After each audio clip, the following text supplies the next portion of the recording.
ને ખેડૂતને મારે કેવું છે કે દુહા છંદ આપણા કાઠિયાવાડમાં હતા કે કંદડા તે તો કાળા કીધા કીધા મૈયાના મોત, હથિયાર હાથમાં તો જગત આખું જોત. મારે એવું કહું, સરકારું તમે કાળા કીધા કીધા ખેડૂતના મોત, ખેડૂતમાં જો એકતા હોત તો જગત આખું જોત. આ ખેડૂતને અત્યારે જ્યારે બી આવી સભા થાય ને, કોઈ બી એમ જ કે મારા એક જવાથી હું ફેર પડશે, આવી રીતના કોઈ બહાર નથી નીકળતો. નમસ્કાર, આપ જોઈ રહ્યા છો નિર્ભય ન્યૂઝ અને હું છું આપની સાથે રિદ્ધિ. ગુજરાતના ખેડૂતો અત્યારે ઘણી જગ્યા ઉપર રસ્તા ઉપર ઉતર્યા છે, કારણ કે એમની માથે જે કરજ છે, ખેતી માટે એમણે જે લોન લીધેલી છે, પાક ધિરાણ લીધેલું છે, એ બધું અત્યારે સામે ચૂકવવાનું પણ છે, પરંતુ એમના હાથમાં અત્યારે કંઈ નથી આવ્યું. માવઠું આવ્યું, બધું જ ધોવાઈ ગયું. જે આશા સાથે આ બધી લોન લીધેલી હશે કે આવતા વર્ષે કોઈ નવો પાક વાવીશું એટલે એમાં નવું વાવેતર કરવાનું થશે, એટલે ખર્ચ પણ એટલો થવાનો છે, પણ આ બધું જ અત્યારે ધોવાઈ ગયું છે. અને આ બધાની વચ્ચે ખેડૂતો એવું કહી રહ્યા છે કે સરકાર ગમે એટલી જાહેરાતો કરે છે, મત માંગવા માટે આવે છે, અહીંયા ત્યાં જાય છે, આટલા આટલા ખર્ચા કરે છે, એ બધું બંધ કરી ખાલી ખેડૂતો માટે જો વિચારે ને તો પછી ખેડૂત છે ગુજરાતનો અત્યારે ઊભો થઈ જાય. એવા ઘણા ખેડૂતો છે, એમની સાથે વાતચીત કરવી છે. કેટલા વર્ષથી આપ ખેતી કરો છો? કારણ કે તમે જોયું કે વર્ષ દરમિયાન જ્યારે આ બધું થાય છે ત્યારે બધું આપણી આંખોની સામે ધોવાતું જાય, એટલે એક ખેડૂતને અંદરથી દર્દ તો થતું જ હોય છે. અમારા બાપ દાદાથી વર્ષોથી આ ધંધો છે, ખેતીનો જ છે. અને મારે બીજું કાંઈ નથી કેવું, નુકસાન એ બધાને ખબર જ છે. બીજી વસ્તુ સરકારને એ બી ખબર છે કોની પાસે કેટલી જમીન છે, કેવા ખર્ચા થાય, બધું. અને માવઠા બી જુએ છે. ધારાસભ્ય આપણે કોઈ પક્ષમાં નથી, આપણને કોઈ રાજકારણમાં રસ નથી, પણ મારું એવું જ કેવું છે, કોઈ બી સરકાર હોય પોતાની એડવર્ટાઇઝ માટે જે અરબો ને ખરબો રૂપિયા ખર્ચે ને, એડવર્ટાઇઝ ને પોસ્ટરિંગ ને અમારા ખાલી આમ નામ ચમકાવાય, નામ ચમકાવવાનું બંધ કરી દે ને, એટલો રૂપિયો ખાલી ખેડૂત તો ખેડૂત નહીં, વેપારીથી લઈને મજૂર વર્ગથી લઈને કોઈને સરકારે પેકેજ બી બહાર નહીં પડવા પડે ને ટેકાની જરૂર નહીં પડે. ખાલી ઈમાનદારીથી, અને ખેડૂતનો ભાવ નક્કી કરે વેપારી. જે અત્યારે 25,000 માર્કેટમાં હોય, ખેડૂત પાસેથી 15 કે 18,000 લઈને એ લોકો ત્યાં એના અલગ ભાવ હોય છે વેપારીના. એટલે ખેડૂત જિંદગીમાં, ને ઘણા પબ્લિકને એવું થાય છે કે આના 80 રૂપિયા રીંગણાના હોય, રીંગણાને એના 10 બી નથી મળતા. આ બધું ખાલી સરકાર એના પર કંટ્રોલ કરીએ ને તો પેકેજની બી જરૂર નથી ને આ કંઈ જરૂર નથી. પહેલી વસ્તુ આ. અને એ ખર્ચા બંધ કરે એટલે જે પેલા ખેડૂતને જે ભાવ મળતો, ખાતર બાતર સસ્તું બધું ઓટોમેટિક મળતું થઈ જાય. એટલે એની એડવર્ટાઇઝ બંધ કરીને કે તમારે વોટિંગ લેવા ને ઘરે બી નહીં જવું પડે, એમને તમને ચમકાવી દેશે ખેડૂત. ખાલી હકનું તમે દો, બીજું કંઈ નથી જોતું અમારે, અને ભીખ બી નથી જોતી કાંઈ. કેટલું નુકસાન ગયું છે તમારે? એની કોઈ અંદાજ જ નથી. અમારે બી ખુદને આ વખતે ગિરનાર હતી, 80% ઉગી ગઈ મગફળી, ચારો બી ગયો, એને કાઢવા માટેનો ખર્ચો બી ન કરી શકે ખેડૂત, કોઈ જ બી ન કરે. અમારી વાત નથી, કોઈ બી નહીં કરી શકે. ને ખેડૂતને મારે કેવું છે કે દુહા છંદ આપણા કાઠિયાવાડમાં હતા કે કંદડા તે તો કાળા કીધા કીધા મૈયાના મોત, હથિયાર હાથમાં તો જગત આખું જોત. મારે એવું કહું, સરકારું તમે કાળા કીધા કીધા ખેડૂતના મોત, ખેડૂતમાં જો એકતા હોત તો જગત આખું જોત. આ ખેડૂતને અત્યારે જ્યારે બી આવી સભા થાય ને, કોઈ બી એમ જ કે મારા એક જવાથી હું ફેર પડશે, આવી રીતના કોઈ બહાર નથી નીકળતો, અને કાંઈ ભરું થવાનું નથી. આ આપણા ગુજરાતના ખેડૂત છે. Thank you. બીજું કાંઈ નથી. આપણને કોઈ મારે એક જરાક બોલવાનું છે. અત્યારે જે તે ખેડૂત એવા હલરું આવી ગયા છે કે 1 કલાકનો 1200 રૂપિયા ભાવ છે. તો સારું વરસ હોય અને ફૂકવું હોય તો 1 કલાકમાં એ 1 વીઘો જમીન કાઢી નાખે.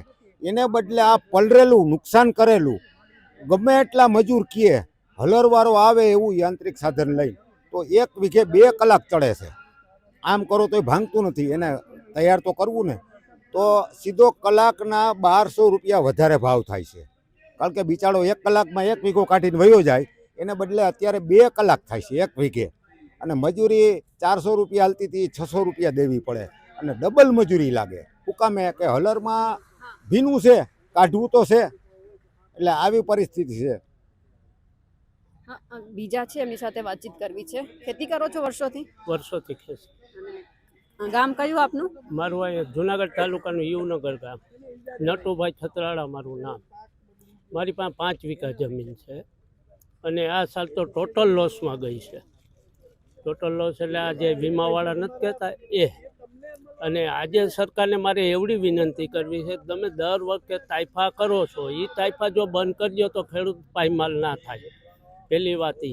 બીજી વસ્તુ એ છે કે જો તમે અમારા ઉપર થોડીક દિવ્ય દ્રષ્ટિ રાખો ને તો અમે સુખી રહેવાના છીએ.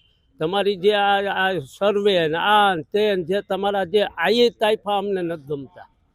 સરકારને એટલું તો વિચારવું જોઈએ ને, એની પાસે ટોટલ ડેટા છે એ લોકો પાસે, છતાંય અમને એમ કે તમે જાઓ વીસી પાસે જાઓ, મામલતદાર પાસે જાઓ, તો આ શું છે બધું? ખેડૂતને પરેશાન કરવા સિવાય કાંઈક છે જ નહીં આ સરકારમાં. હું કોઈ પાર્ટીનો વિરોધી નથી, હું સરકારનો વિરોધી છું. શું કામ એને એટલા હેરાન કરો છો? તમારી પાસે ઓલરેડી ડેટા છે, બરોબર. પછી તમે કોઈ પણ જાતના ડેટા માગો સરકાર પાસે નીકળે જ છે. આપણી પાસે ના હોય તો આપણે ગમે કચેરીમાં જઈને ડેટા કાઢી આવીએ છીએ, તો સરકાર પાસે ડેટા નથી અને આટલા બધા હેરાન કરવાના. હજી આ એને જે પેકેજ જાહેર કર્યું એ એમ નથી કહેતા કે અમે આટલા દિવસમાં તમને આપશું. તો આ શું છે બધું? એટલે આ ખેડૂત છે એટલે ગુનો કર્યો છે આ દેશ માટે? ખેડૂતે કોઈ ગુનો કર્યો છે કે આટલા બધા અમને પરેશાન કરવા? ભલે કુદરત અમારી માથે રૂઠો, પણ તમે શા માટે રૂઠો છો?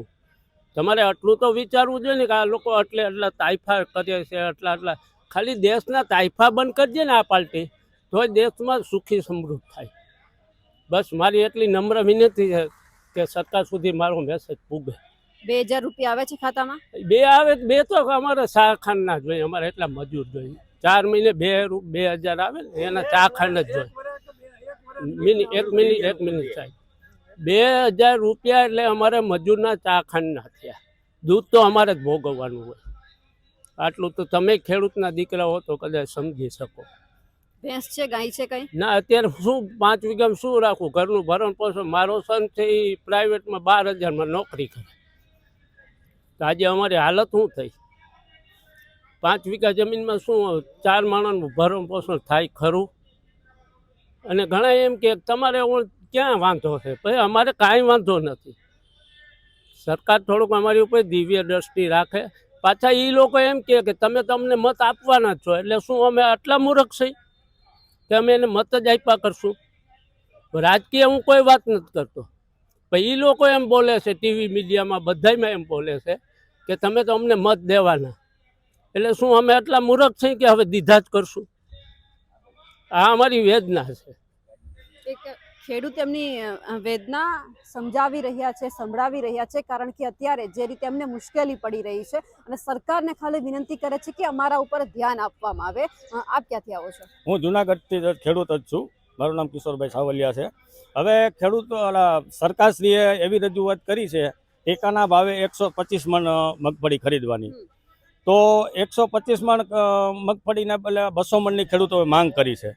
તો પછી બીજી 75 મણ મગફળી છે. હવે એના ઉપરના જે કાંઈ ભાવ થાય એ તો ખેડૂતને નુકસાની જવાની છે ને. તો પછી એના 3400 રૂપિયા જેવો ઉપરનો ભાવ થાય છે. તો એ ભાવ ખેડૂતોને સરકારશ્રીએ આપવો જોઈએ, અમારી એવી માંગણી છે. અને ખેડૂતોને જે આ પેકેજ જાહેર કર્યું છે એ ખેડૂતો માટે લોલીપોપ સમાન છે. અને એ ખેડૂતો માટે જે પેકેજ જાહેર કર્યું છે એ પૈસા તો આમાં ડાયવર્ટ કરી દેવાના છે. જે 200 મણ ખરીદવાની છે એને બદલે 125 મણની જાહેરાત કરી છે. તો ખેડૂતોને નુકસાની જવાની છે ને. ઉપરના પૈસા છે 3400 રૂપિયા લેખે, એ ખેડૂતોને નુકસાની જવાની છે. તો સરકાર એવું કરે કે ચાલો 125 મણ મગફળી અમે ખરીદી હતી, પણ જે ખેતરમાં મગફળી બગડી ગઈ છે બધી સરકાર લઈ લે તો ચાલે?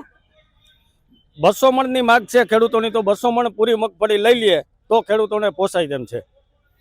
બાકી તો નુકસાની જાય ખેડૂતોને. બીજું શું વાવેલું હતું તમે?